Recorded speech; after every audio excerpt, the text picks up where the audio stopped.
Take it easy and solve the school lunch problem with SPAM. S-P-A-M. こんにちは、タイガークローラジオ。You are listening now. Back J. You are listening to Tiger Claw Radio. Number one in vintage computer and video game entertainment. And now your host, Critical Failure.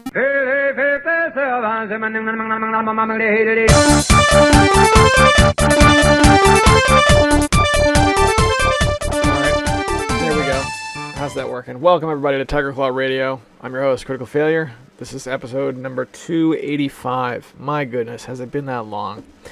So there was a big they had their first real big sale over at the Epic Game Store, and it was a dumpster fire, man.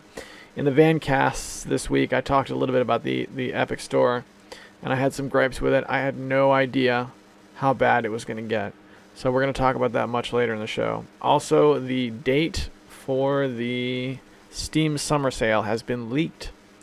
We know it's going to start in a month. We know it's going to be 2 weeks long. I don't have the actual date on me, but again, we go over that in the Vancast a little bit later on. So let's kick things off with a track. Now, I have this on my desktop as ready to play, but something tells me I might have played it in recent weeks. Even if that's the case, it's a winter song, so I think I can safely play it again. It's called Hey Justin, What's Up Man from Diagamblik. Now this is a name that appears on the Chiptune Equals Win compilations in the past many times before. So you might be familiar with it. I've played it here on the show, back in the day. I got this off of chipmusic.org, where the MP3 still sits available for you to go get for free. So stick with us. You're listening to Tiger Claw Radio.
really dig that track, man. I think that's a winner. It's funny because when you're downloading tracks from chipmusic.org or from Battle of the Bands or one of those sites, what tends to happen after a period of time is the songs start to blur together. And even if you hear a good song, it becomes difficult for there to be like a standout track that's going to stick with you for a long period of time. But this track, I think, just because it has a real simple concept that's relatable, that attached to a catchy hook, I think this is one of the ones that has stuck with me, at least from the chipmusic.org era. All right, and with that, we're going to go to the first Vancast for the week. I've only got 2 of them. And the first one is the only one I did in the morning, and it's from Tuesday. So let's go back there now, and we're going to talk about some video games. You guys are listening to Tiger Claw Radio. Morning, everybody. It's Tuesday morning. It's the Vancast. It is 46 degrees outside at 6:20 on this Tuesday morning. Give me a second here. Make sure I'm backing out safe. I overslept this morning. So typically when I wake up, I get an hour of video games. No video games this morning. Straight to the office. So I guess right now it's really Blood and Resident Evil Continued is where I'm at right now.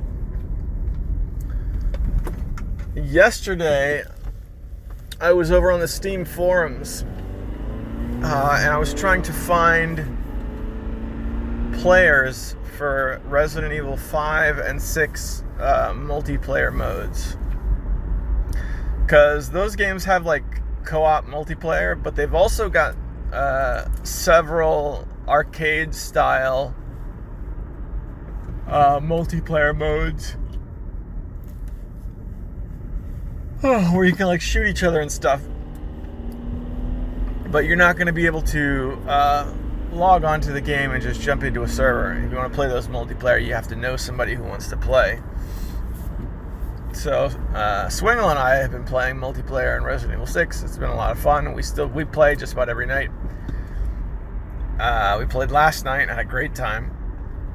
So I started a Discord server for Resident Evil multiplayer. Got a couple people to join. I worked on configuring the server a little bit yesterday, which is cool. It's exciting stuff. So I'll post links to that Discord on Twitter and stuff if you wanna be a part of that. That's the Resident Evil games on Steam or on PC or whatever PC distribution service you have. I'm not really sure if you can get Resident Evil 5 and 6 elsewhere. I have to think you can, but yeah. Oh boy, that sun is bright. Let's just put that down there. So that's that. I played more of Blood yesterday. I'm having a difficult time because I forgot how hard that game is. People in the reviews are saying that it gets easier later when there's more weapons and stuff, but the first hour of Blood has been very challenging. So that's what I've been playing over the past 24 hours. Is Resident Evil 6 with Alex Swingle. I played a ton of Resident Evil 4. More on that in a minute because I'm about to stop in the grocery store, but hang on a second here. Alright, grocery store time, then we'll tell the tale of Resident Evil 4. Alright, we are rolling again. I have visited the grocery store. I have now get equipped with bananas and hot tea and an Archie comic book. So I was talking about Resident Evil 4. Okay, so let's turn back the clock to like 2007. I never actually beat Resident Evil 4 back in the day. I played it quite a bit, but I never beat it. I borrowed the PS2 game from my buddy Saga. By the way, dude, I still have your copy of Resident Evil 4 2007. Still got it. At the time, I was working as a plumber's helper. So I did a lot of like digging ditches and pulling well pumps out of the ground. I worked in heavy machinery. You know, I worked a backhoe a little bit. It was long hours. And but I didn't have any kids. So I would go to work a really long day, and then when I got home, my time was pretty much my own. So on my days off, and my wife was working retail at the time, so with a retail job, her schedule was all over the place.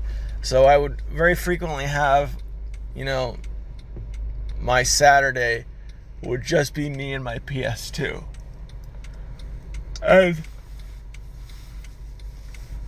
one of those days, I sat down with Resident Evil 4. It's like early in the morning, I got up, had my cereal, you know, did whatever it is that I do. Alright, let's play some Resident Evil 4. We'll give this a shot. And I remember it being only one day that I really played this game. And I pushed it about as far as I could go. I got to the point where you come to the castle. And then you start fighting like the guys in robes. You could hear them like whispering and crap. Excuse me, my goodness. And that was as far as I got. After that point, I kind of put it down. I was like, all right, game.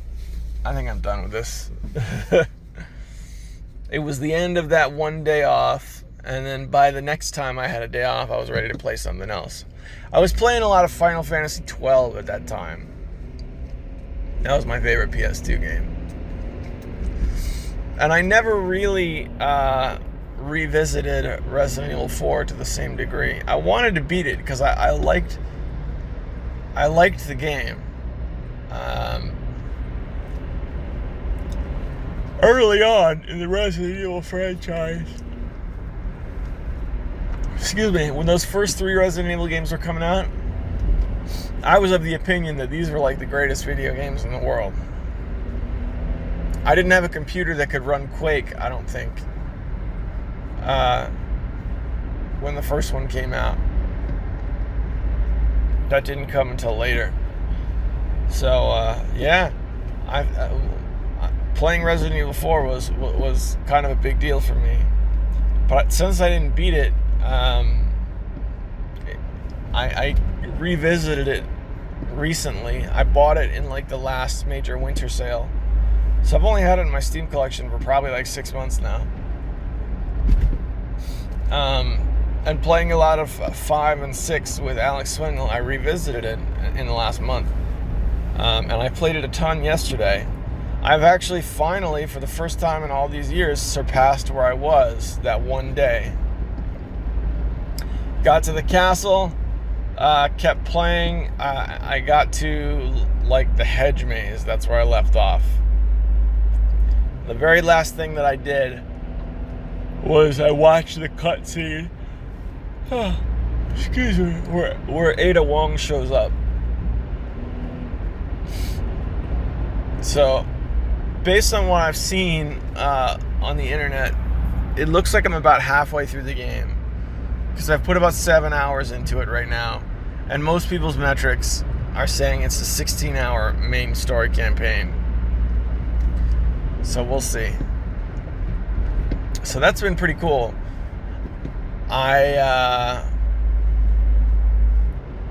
only Resident Evil game I think I've ever beaten is Resident Evil 5.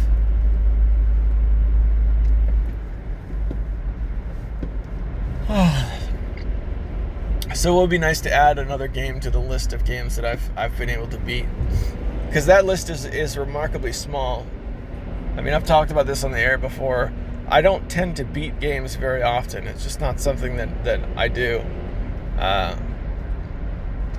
So it would be nice to finally finish Resident Evil 4 after all these years. It's like when you read a book and only make it halfway through. Have you ever actually gone back and finished one of those books? That's what it's like.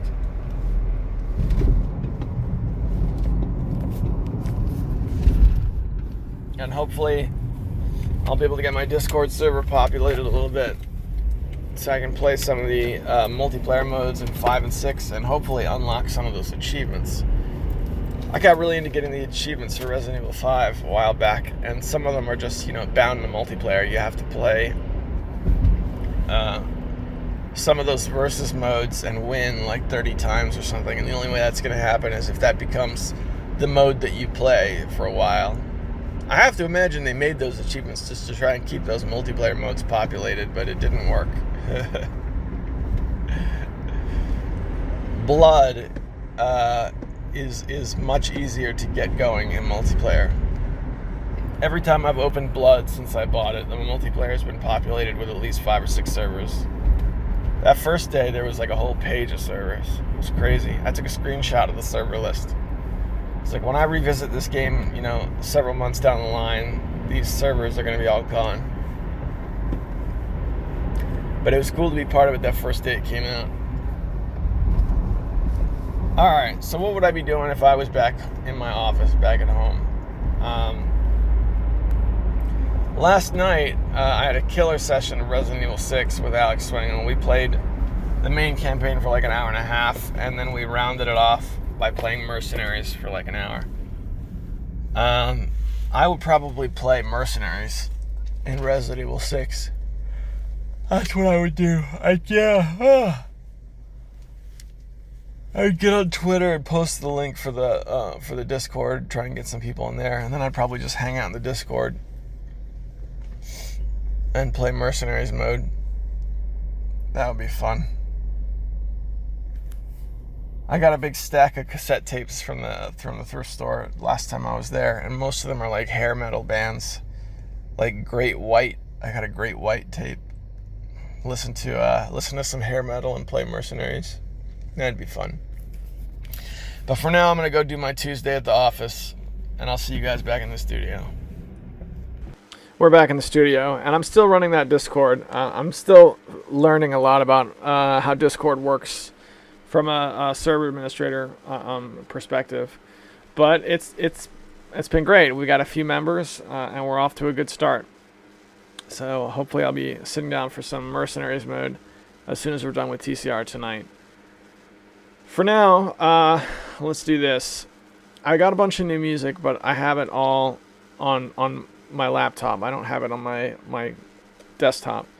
So what we're going to do instead, let's go back to the TCR review folder. This is the folder where I put all the songs after they get played, and then eventually I make like a special where you can listen to just the tracks. So we're going to play something that we've heard in recent weeks. This is Echo Beach and the Azure Sands. It's more of a vaporwave kind of track, but I dig it. All right, you guys are listening to Tiger Claw Radio.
Welcome back, everybody. That track is called Continental Breakfast, Echo Beach and the Azure Sands.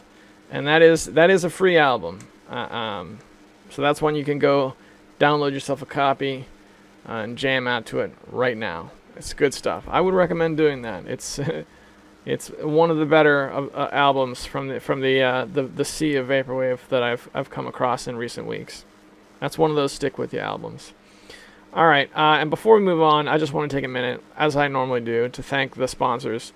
This is a Patreon-sponsored program, so these are guys who are giving of their resources to help this meager operation out, and they're really making sure that I can come back every week. So in return, I give them early access to the show, and I also like to read their names off in a hall of distinguished gentlemen. They are Hemrock, James, Sendu, Tecmo Balls, Darabka, and Konstantin Kelman.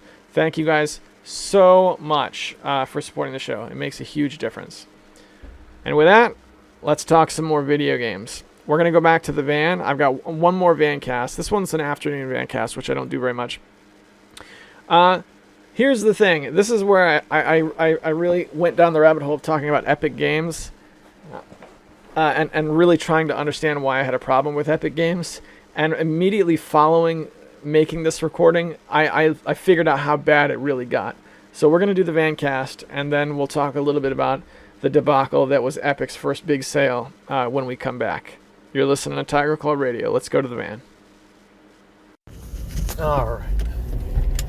What's going on, everybody? It's the Vancast. It is Thursday afternoon, 3:35 in the morning. I don't do these very often in the afternoon, and I feel like I should do them more because it's much easier to talk at 3:35 in the afternoon than it is at 6:30 in the morning when I'm out on the road.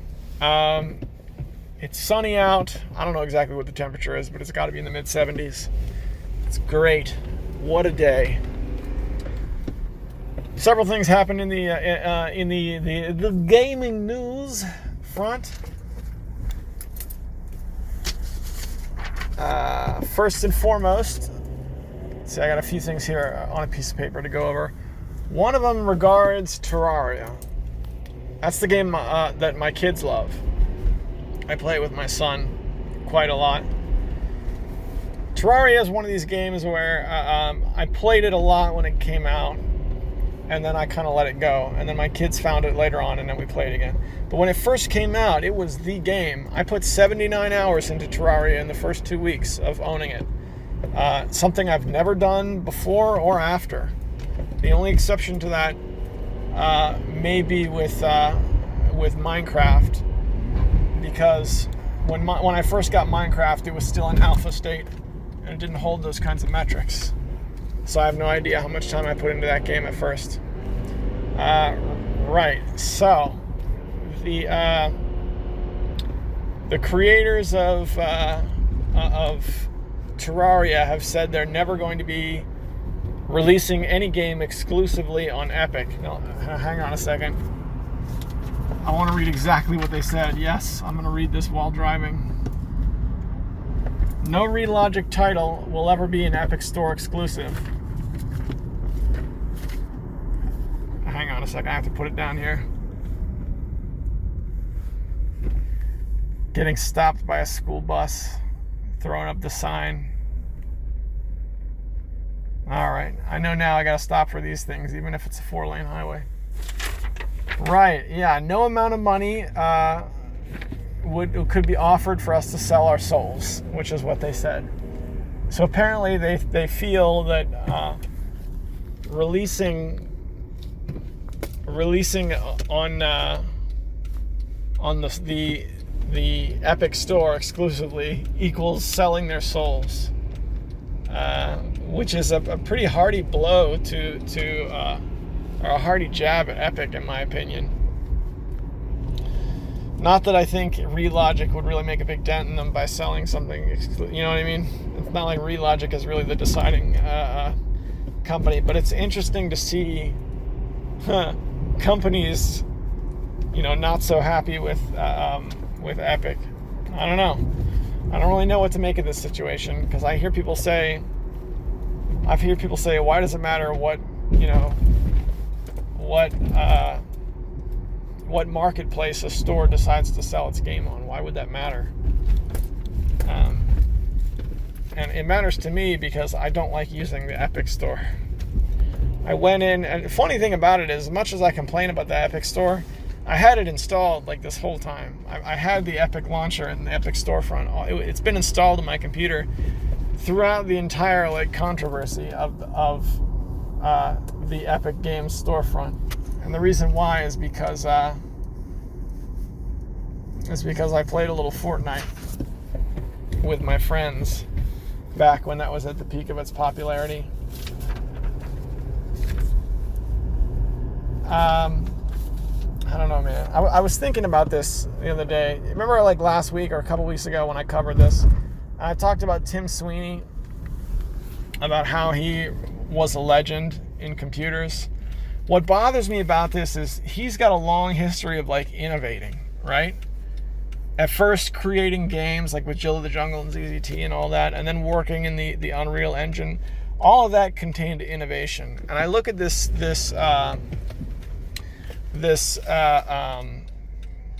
marketplace that his company is trying to build, and I see no innovation at all. I see, well, we have all these users who are playing Fortnite. Well, let's just take advantage of that and make this built-in user base customers. No real innovation there. There's nothing, and you can see that when you go to their storefront. Their storefront doesn't offer anything that's like, oh man, you know why you got to use the Epic Store? Because when you use that store, it lets you, I don't know, have a tighter integration of like voice chat and webcam and all that stuff with your friends. Oh, you should use the Epic Store because when you use that, it lets you, I don't know, fill in the blank. Fill in the blank. Give me anything. There's no reason for me to go to the Epic Store other than, oh, they have this game, you can only get there. And we know they're trying to accomplish that by anti-consumer practices, which I think is the reason why people are upset. I'm really trying to quantify the distaste, not quantify, justify and understand the distaste for Epic, and why people's reaction is what it is to that store. But that's that. I wanted to bring that comment to light. Next thing we have is the Steam Summer Sale. Now you guys know these summer sales are a big deal. Steam does a lot of sales, but they do two that are major. One's the winter sale, and the other's the summer sale. And then they got smaller ones in between. Winter's a big one because they have three huge ones that are like back to back to back. Halloween, Thanksgiving, and then winter all get one. But because those three are all near each other, I don't think any of those three end up being as big as the summer sale, which makes the summer sale the biggest Steam sale event of the year, from what I understand. Historically, that has been the case. They were massive when I was first getting involved with Steam. They peaked, in my opinion, in popularity at about 2012, where they had some fun like integration. Then they went through a slump where they were really terrible for a few years. And these past couple of years, they've been better. So I'm looking forward to the new Steam sale. You guys know that I've been involved with Resident Evil. I'm loving the Resident Evil franchise right now. I play it every night when I can. I'm running a Discord now to play Resident Evil multiplayer. When this new sale hits, I'm after the missing Resident Evil games. There's several that I'm missing. I don't have 7, I don't have Revelations 2, and I don't have the remake of Resident Evil 2 that just came out. I think that's all I'm missing, if I'm not mistaken. But we'll have to see. I know I want to play Resident Evil 7. I want to play that one next. Like that's the next game that I don't have that I want to get is Resident Evil 7. That was a huge deal when it came out. And it drops as low as like $18, I think now. So, yeah, I have my eyes set on a couple of things for the summer sale. And I have a wish list that's a mile long. Games that I would get if they got low enough. And speaking of which, here's a statistic that's dated 2014 that I got off of Reddit. I don't know how true this is, but nearly 37% of all registered Steam games have never been played. 37%. That's the figure I have here. Now, you know what they say about statistics. 3 kinds of lies, etc., etc. You know how it goes. So I can't say how accurate that is, but I can tell you my amount of registered games that have never been played, I would guarantee is much larger than 37%. I know there's websites you can go to that analyze your profile and will tell you for sure, but I've got a lot of games that have never been played, and most of us that partake in the Bundleverse are that way. So if you're looking for something to play, you can always spin the wheel in the old Steam collection. Something we did several times over on the Next Round podcast. So, yeah, that's a fact. I'm not really telling you anything new. Yeah, you haven't been told. Lots of Steam games go unplayed. That's just how it goes. All right. And I have one more that's like a Q&A. Somebody answered a question, but I can't read it because I'm driving. I just wanted to have some quick notes. But just to paraphrase, somebody asked the question on Reddit, hey, I have more Steam games than it's saying I do. This is a guy with like a fresh new account. And I can't read the numbers, but he has like 11 games or 14 games or something, but his count is only showing 9. So why is that? And the answer that came from the community was, well, Steam has updated the algorithm that measures how many games you have, and it no longer counts games that are not sold on Steam anymore. So if a game on Steam has been removed, like say Wolfenstein, you can re-download it as many times as you want, but when they show your final game count, it's not going to be included. I've got a lot of games like that, man. I've got a lot. I tried to maintain a list. You know how you can have that text info box on your Steam profile? I had mine read a list of all the games that I have on Steam that you can't buy anymore. But it was too much for me to maintain. Old games that have been gone a long time would come back, like Mafia. I had Mafia for a long time. The original Mafia was removed from Steam like a few months after I bought it. I bought it for 99 cents. And then it was gone for years. Years it was gone. And then it just kind of out of the blue, it came back. And now it sells for, even on sale, it sells no less than $12. That's one game. And my list had probably like 50 items on it, just games that were gone. You couldn't buy anymore. So now I know that the count that says 1,900 games is inaccurate by at least that much. All right, hang on a second. This is the problem, the drawback with doing the Vancast in the afternoon is the traffic is a lot thicker. I can drive and do this in the morning, and it's no big deal because it's really just me out on the road, except for like a few intersections that I have to watch for. But now I'm in like thick traffic, and I'm trying to talk shop, with video games, and I'm finding it difficult. And all right, okay, we're safe now. So that's what's going on.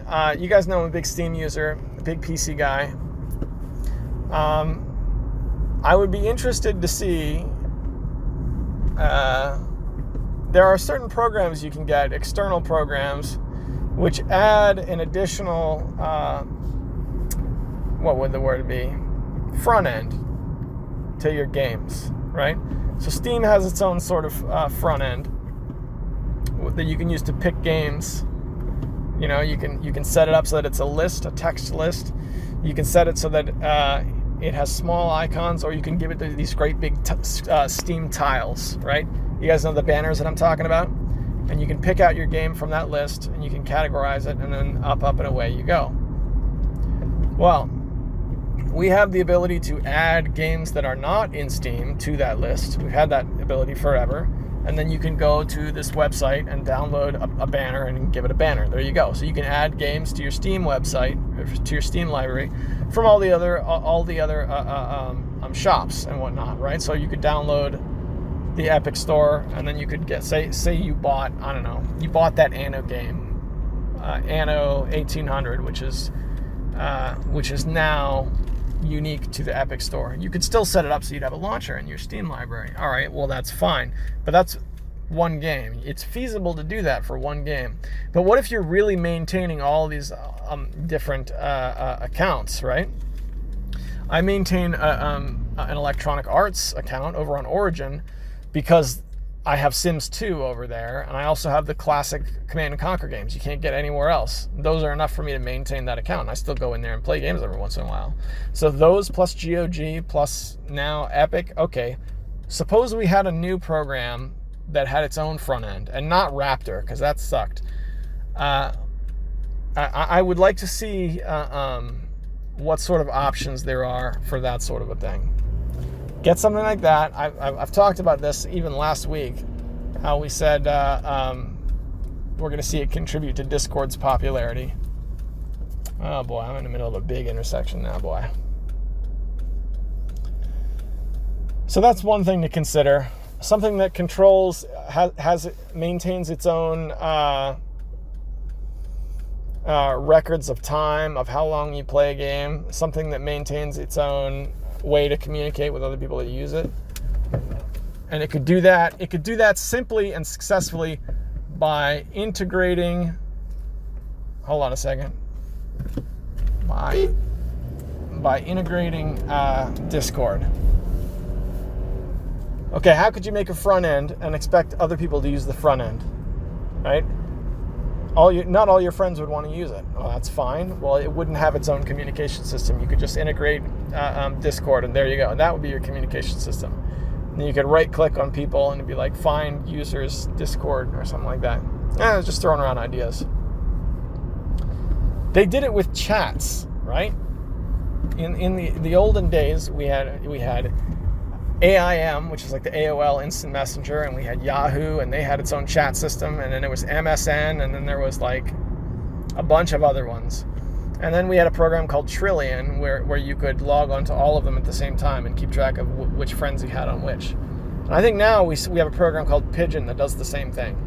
So the whole idea of instant messaging has had a program like this, for as long as I can remember. I think it might be time for a games launcher that just launches games.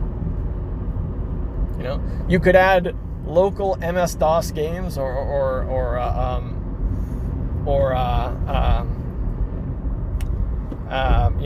locally installed games to it. And what I really want from Steam is I like it all to be generated into a report. That's really what it is. Generate a report for me based on my gaming habits. I know you're doing it for yourselves and for advertisers. Show me what I'm playing and what I'm not playing and where my achievements are going and stuff, and allow me to make a scrapbook with screenshots the same way Steam does. You do that, and then that's what I use from then on. That's what I see in the future, everybody. Mark my words, somebody's going to do it, and goodness help the game industry if it's an open source company that does it. Because if that happens, and that's where people go, then, brand loyalty could be in trouble. Then you have programs like Game Ranger that fit into that. PC gaming is a mess right now. It's really splintered. It's like, right now I'm looking at the storefronts, and this is the reason why I talk about this every week. It looks like a cage match to me, right? And they're tables, ladders, and chairs of the worst kind. And we've got Epic, who's like reaching for the belt, but then Steam's on the top turnbuckle, with the slam, and then GOG comes around with the Boston Crab, and they're just going at it. And I have no idea who's going to come out on top. But the summer sale for Steam is coming, and now Steam has some competition. So here's hoping we as the consumers win from the competition. Steam, it's time to turn up the heat. What's the date this thing comes around? June 25th. June 25th at 10 a.m. Pacific Standard Time, and will last for 2 weeks. That's the leak. Well, here's hoping that's a sale that's designed to keep people using Steam and not go to Epic.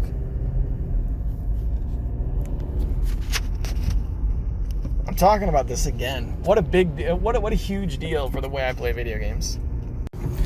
PC games have been a big thing for me all through college. I mean, going back to play a console game now, depending on what kind of game it is, can feel really awkward for me because I've spent so much time PC gaming. So, the core forces who have been in control, of commercial games on PC, going at it in a scrap like this, we'll see what happens.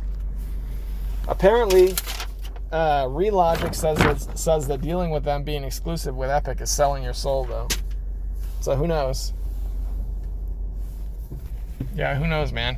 But then again, that's a guy who nobody knew who they were, and that was one person, I think, when that game started.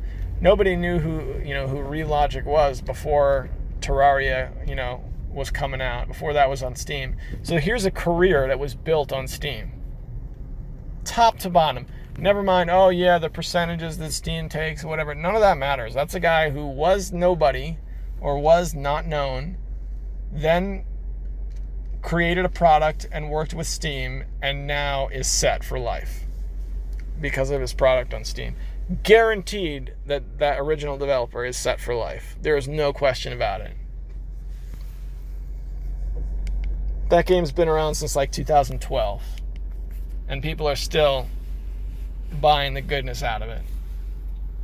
I guarantee you he's set for life, man. Alright. I can be done with that now. I don't need that anymore.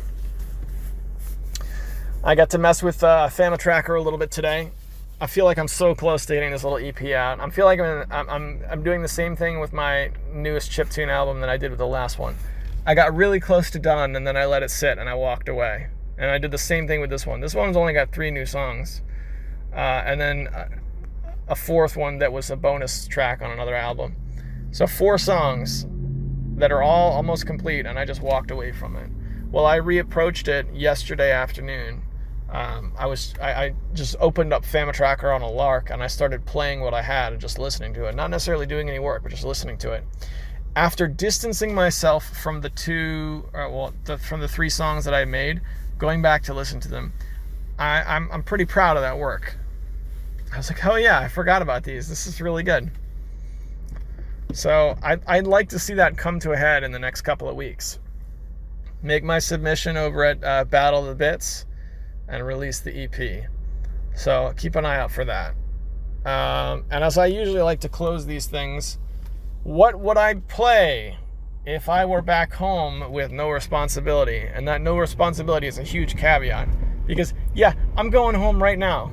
I'm literally driving there right now. But when I get back there, I'm not going to have no responsibilities. I'm gonna have to, be dad. I'm gonna be spending time with my kids. I'm gonna be, making sure homeworks are done, making sure food is on the table, making sure everything's clean. That's a big one. So game time won't be until tonight, until the kids are asleep. 5, 6, 7, 8. So we're looking at least 4 hours between now and game time. So what would I play? Well, I'm still playing through Resident Evil 6 with Alex Swingle, and we didn't get to play last night because of Scouts. So I would probably play Resident Evil 6, maybe, with Swingle, if he was on. It's a little early for that. I've been enjoying the Mercenaries mode with him. That's been the highlight of my evening when we play. Apart from that, I still play Blood. I'm making slow progress in that because I spent so much time playing Resident Evil that my progress in Blood has been slow. But I've noticed that already, even after only being a few weeks, the multiplayer for Blood is bottoming out. There's still people playing right now. Like, you can still get on and get a game. But at this point, there's only a handful of servers. Like, it used to be a couple of pages. Now it's like a couple of servers. So you can still get a game going for now, but I don't think it's going to last. So if you have the new Blood game, get on there and play multiplayer while you can still do it with strangers. So that's probably what I would do tonight, is play Blood multiplayer. I went on the Discord for Neverwinter Nights, because I bought the Neverwinter Nights had an enhanced edition, the same way Blood just had one, like last year or 2 years ago. And I bought that like almost at release. Got involved with the Discord, and that has bottomed out. The Discord like hasn't had a post in over a year. So, you're not going to play Neverwinter Nights with strangers on the internet anymore. It's just you can't do it. Even though there's an enhanced edition that you can get, you have to get it now with friends. I think that's the only way to do it. That's the only way I know of, anyway. So my worry is that that's where Blood is headed. I mean, of course that's where Blood is headed. Once this enhanced edition has been out a year, good luck, son. On the other hand, this morning I did get to play The Mean Greens. The Mean Greens Plastic Warfare. Which I thought had died. I thought you couldn't play that anymore, but there were 2 servers open that were populated. So I played Mean Greens for probably about 20 minutes, and I was like, yeah, this game still works. This is a good time. And then I jumped off. That's the way I am with that game. I never want to play it for long, just a few minutes, until I get frustrated with the fact that I am not good, and I get killed over and over again. But I'm okay with that. And with that, boys and girls, we're 24 minutes in. I'm going to send you guys back to the studio once I make this turn successfully and don't get into a car accident. And here we go. Okay, look, if there was any takeaway from that Vancast, number 1, don't ever try and use written notes while you're driving. That's a bad idea. You got to hold the phone with one hand. It means the other hand has to be holding that steering wheel. There's no way to do written notes. Doesn't work. And with that, let's talk about Epic Games for sale just a little bit, not too much. All right, so I looked this up on Reddit just so I could have the notes in front of me. Epic Games Epic Mega Sale, up to 75% off, May 16th to June 13th. Today's the 17th, by the way, so this has been going on for a day. Number 1 comment: did Hades get its price raised? It seems that way. Very upset. It was $7, now it's 10. Wow, Epic. What a colossal screw up. You've got everything's supposed to be on sale, and you got games with prices that are going up. Thanks to wonders of regional pricing, Detroit is now $10 in Thailand. What the heck? $3.33 in Turkey. Lol. Yeah, so the international consumers are really getting the screws to them. Detroit is 2 times cheaper than Heavy Rain and Beyond Two Souls because they're cheap. They're not eligible for the second discount. It's hilarious. Any way to browse through the store without scrolling through gigantic titles? You go down and on to read that certain accounts were flagged for buying too many games. They were like big whale consumers who wanted to buy a lot of games just ended up getting flagged for no real reason. As if they were hack accounts. It's been bad. All of this happened since I made that recording. So it's not been good. And this is I didn't know why I was so upset at Epic Games. It's unfortunate that something like this would happen because it's like I guess they're not equipped to deal with something like this. They're trying to getting a sale together, so that they can compete with not just the Steam sales, but all the digital distributors have a sale around this time. GOG's got a big sale. I guarantee you, Gamersgate, if you ever buy from them, they're gonna have a big sale as well at some point. It's sale season for the games dealers, and they tried to keep up, and it's not been good. So we're gonna see what comes of that. In unrelated news, Guacamelee is being given out for free on Humble Bundle. So, hope you're stopping in to check out the Humble store every once in a while. And with that, boys and girls, let's head over to YouTube and read the comments. Time for the fail bag. We're 52 minutes in. We're nearing the end because I can't make every single one go 2 hours. Give me a second. Now, what I found out was it was worth it to try and read it directly from the studio, because no matter what we do, sometimes comments just get hidden. I don't know if it's if it's everybody's, if it's something you're putting in the comments, or perhaps Mecha Menace is like shadow banned on YouTube and they hide his comments. Because I think I've seen this happen to Mecha Menace a few times in the past. But just to make sure I get everybody, I'm taking the time to go in. Give me a second here. Make sure I get the full stuff. Comments. All right. Okay. Alex Swingle writes, 1 hour and 22 minutes in. As of the last recording, number 284, me and Mr. Failure played through Leon and Chris's campaign and 2 chapters of Jake and Sherry's campaign. So far, this has been the best Resident Evil game I've played. I know for childhood memories, a lot of people would claim heresy, but I finally got the B-movie dialogue. The B-movie I was always told the series was. To me, Resident Evil 1, 2, and 3 wouldn't even pass as C-movies. Their dialogue wasn't corny enough, and tank controls in a game where fast precision determines life or death isn't fun or scary. Hell, Armored Core is scarier with tank controls, and you're supposed to be driving mobile tanks. Resident Evil 6 has a story that makes sense as you if you pay attention, which is hard to do these days. The plot makes sense, the dialogue is cheesy as hell, and more importantly, I get to attack and move at the same time. How in the hell did it take almost 20 years for them to make a game where you can aim while moving? So many of their games would have been better if I didn't have to do a slow 180-degree turn and move off the screen before aiming to get at an enemy to get close. Hate. Just so frustrating to get Resident Evil 6 when quite a few Resident Evil games would have been decent if the controls matched the smoothness of 6. Am I alone feeling this way? CF, please share your thoughts.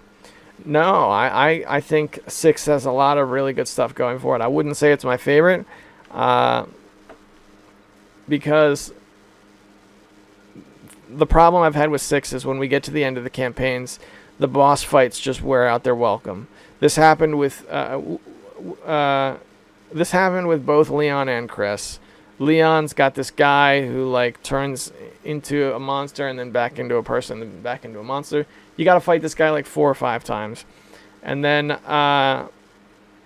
Chris, his campaign ends with like a slug that looks like Skeletron or something like that, and you fight him again like 4 or 5 times. You have battles where you're like running away from him and he's chasing you and you're doing quick time events.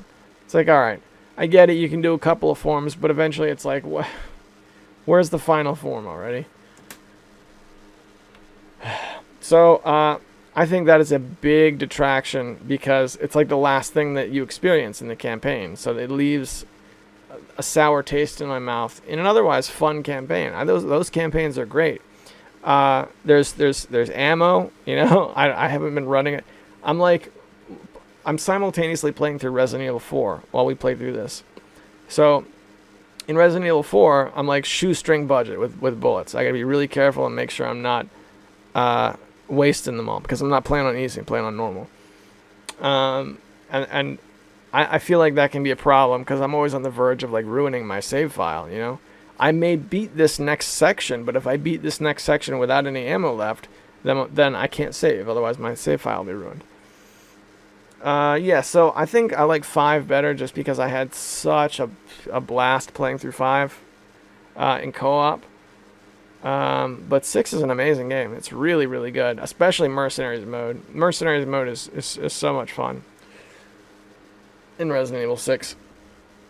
So here's hoping we can get this Discord off the ground and we can get some of these modes that have like several people in them going, and we'll see how that goes. I got to talk to one of the other members today, one of the members who's not like somebody we know, and he was busy playing Dota 2, but yeah, it was cool. It's good times. So it's in fledgling status. This could be something. You never know. But Swingle, always good to hear from you, man. Death Adder writes, paying more than $20 for a fighting game in general always feels like too much. I do remember the winners don't do drugs screen in old arcade games, and I never did, not hard drugs anyway. Too bad there wasn't a screen that told me, eat less sandwiches. Thanks for nothing, Ronald Reagan. That's really funny. Yeah, yeah, that was political message. It's a good one. It's one I can get behind. Don't do the drugs, but it sure was a political message in our video games, right? I don't know. Just make the game good. Make the game good, and you would be surprised the enormous amount of stuff that will just go by the wayside. People will just deal with it. If the game is good, it's okay. Got another one from Swingle, which is cool. This one's a little older. This is from 3 days ago. At 1 hour and 47 minutes in, talking about politics and Mortal Kombat. Something of note is that by the way, before we move forward, thank you for putting in parentheses like what we were talking about and that timestamp. It makes it a lot easier to go back to it now. That's like a week later. Something of note is that Mortal Kombat always had political statements in their games. Remember a friendship finisher? Totally not a political statement making fun of the ESRB or Congress wanting to ban the sale of Mortal Kombat. Every release had those kinds of commentary, but I can understand the latest one being too obvious of a dig. Even then, the jokes I've seen are funny. It does suck with who is saying the topical jokes, like Super Woke Jax made me a little sad to see him being used as a punching bag. Too on the nose for this joke. Thanks for making TCR great again. 284 is a good recording. You know what, my man? That is high praise. Very high praise. So I'm glad you enjoyed it. Thanks very much. Mecha Menace. Mecha Menace has got a big one. Okay. Yeah. Mecha Menace, and then we got one from Desm101, and that's the show. Desm's is really short, so we're going to start with his. Desm101 writes, good point on that there have been many political leaning elements in video games since way back when they first became popular. And that's really the quality. It's really the quality of the game that ends up making a statement. Also, I appreciate the good advice. Going to look into setting that up here in a week or two after I finish a batch of the latest tunes. Good, man. Get that Bandcamp set up, man. Good luck. And now let's see what Mecha Menace has got for us. He says, regarding bikes on roads, you'd be surprised how many roads allow bikes. I'm going to quick pause here.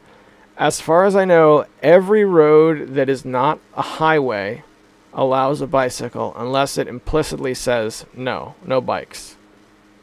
So yeah, every road. It's just like sometimes it's just you got to be safe, and it's not safe to drive on certain to ride your bike on certain roads. That's really my complaint. Now I've seen people cluster together on bikes and take up an entire lane, and I think that's something different. I don't know. It's just me. If you're in rush hour and people are blazing down a tiny little one-lane road, at 40, 50 miles an hour, you have every legal right to be there, but, God bless. I don't want anybody to get hurt, and people get hurt doing that. So that's my gripe. But let's get back to the email. I want to hear what you got to say. Normally when bikes or pedestrians are not allowed to use the road, a sign will be posted when entering the road. There will also be a sign posted when bikes or pedestrians must exit when the roads stop allowing them. This is true. Sometimes those big roads are the only available roads to get from one place to another. Also true. The specific roads usually have a shoulder with ample room for a bike. Quick break from the email. Yes, usually. You're absolutely right. But usually is an important word because they don't always. And this is true of some of the roads that I have to take every day on the way to work. A lot of the big roads have got nice big shoulders you can ride. Even if they don't have a shoulder, if they're big enough, let the bikes just ride, because there's more than one lane. You can just shift lanes and get around them. No problem in the world with that. But let's get back to the email. Okay, so that's it with the bikes, and he starts talking about the Genesis. So let's see. He says the Genesis Mini could have taken out World of Illusion and inserted Mickey Mania, but that would require dealing with Sony, who published Mickey Mania. World of Illusion offers unique co-op platforming with multiple solutions for traversing levels, depending on whether you select single or multiplayer. However, it is too easy, and it can get boring, even though the visuals are intricate and feel pulled out of Mickey tunes. More so than Castle Evolution. I think the only reason that game is included is for younger players. Kid and parent can play Mickey and Donald. Okay. I've got younger players in the house who would probably enjoy it. I've heard good things about the Illusion games. I've also heard they're not as good as Mickey Mania, because Mickey Mania is, in my opinion, an amazing game. So good. But that doesn't mean the other two are garbage. I don't know. I'd play them. All right, but let's get back. We're talking about the cream of the crop. The games that show up in the mini are supposed to be the cream of the crop. But you're also talking about licensing issues. And when licensing gets involved, it becomes a really complex thing where the cream of the crop sometimes becomes just out of reach. Anyway, let's read on. I don't like that list includes Altered Beast. It doesn't even dirty a spot in the Japanese list. I get that game has significance as the original pack-in, but man, does it suck. A better launch title would have been Ghouls and Ghosts. Hemrock made a killer list already. Beyond, Oasis, and Rystar need to be played and loved by more people. During the Genesis lifespan, the main genres were platformers, shooters, and sports games. The list is already platformer heavy, and while they could add some solid Japan-exclusive platformers like Donna Pulseman, and Monster World 4, there needs to be more variety. I would agree. EA is missing from this list. They probably should put some games like Mutant League Football or hockey, which would appeal to non-sports fans, General Chaos, or The Immortal. I'm not saying these are my choices, but they would balance out the list. Quick break from the email. I would love to see Mutant League Football in there. I kind of forgot about that game. That was a game I had in my youth, and I never had again. I had it for a brief time when I was 17. Yeah, I had a Genesis. I had a little Genesis Model 3 that I bought brand new for $20, and I had a small collection of Sega Genesis games that I got at the pawn shops. Yeah, and I got rid of them all easily, thinking I could just get them all again at the pawn shops, and then that era of life ended, and all of those games are gone. Mistakes were made. It happens. Let's get back to the email. This list could use a couple more shooters like Troubleshooter or Raiden. Why not add Sonic Spinball? Sega likes to hack its ROMs to support translations. Maybe they could make Spinball run without slowdown. Ultimate Quicks is an oddball puzzle game with more action than Yawn Columns. Oh, and if they could have one or two 32X games on the list, Knuckles Chaotix and Pitfall Mine Adventure, of course hacked to support good frame rate, would be fantastic. There are no racing games on the list, but the only one I could recommend is the 32X version of Virtual Racing. If Sega wants to drop some more coin on licensing third-party games, boy, I bet those Konami games cost a bunch. Namco, Data East, and Takara have some great titles. Namco's Splatterhouse or Rolling Thunder games are fun. Data East Takara bought the superior version of Joe and Mac to the 16-bit leader. Finally, if you want some off-the-beaten-path games, Fatal Labyrinth and Wanderer... Wardner offer old school challenge. Wardner. Okay, I don't know that game. Fatal Labyrinth and Wardner. Fatal Labyrinth I do know, because Sendu bought me a copy of that game like 5 years ago. So it's funny you bring that up, because that's actually one that I'm going to be reviewing this next month. I'm writing a review for Emerald Rangers on Fatal Labyrinth. That's a good game, man. I really like Fatal Labyrinth. And that's, I believe that's the fail bag. It says I got one more. That's spam. Yep. Hi, I'm a small YouTuber here. Can you support my channel, please? I will support your channel too. Thanks. Can't do it, man. I don't blame you for trying. I gotta respect the hustle, you know, because small YouTubers are out of options. But I can't, you know. I can't sign up for any more obligations. All booked up, brother. And with that, we're an hour and 7 minutes into the show. I unfortunately don't have the outro music handy. But look, I appreciate the time you've spent here hanging out in Panzer Studios. It's been a bit of a crazy week. And tomorrow morning I'll be hanging out with Hemrock, which will be amazing. I'm really looking forward to it. So as you guys move forward into, what is it, the third week of May? Yeah, fourth week, my goodness. Third week, I don't know. As you move forward into the next week, I hope it goes well.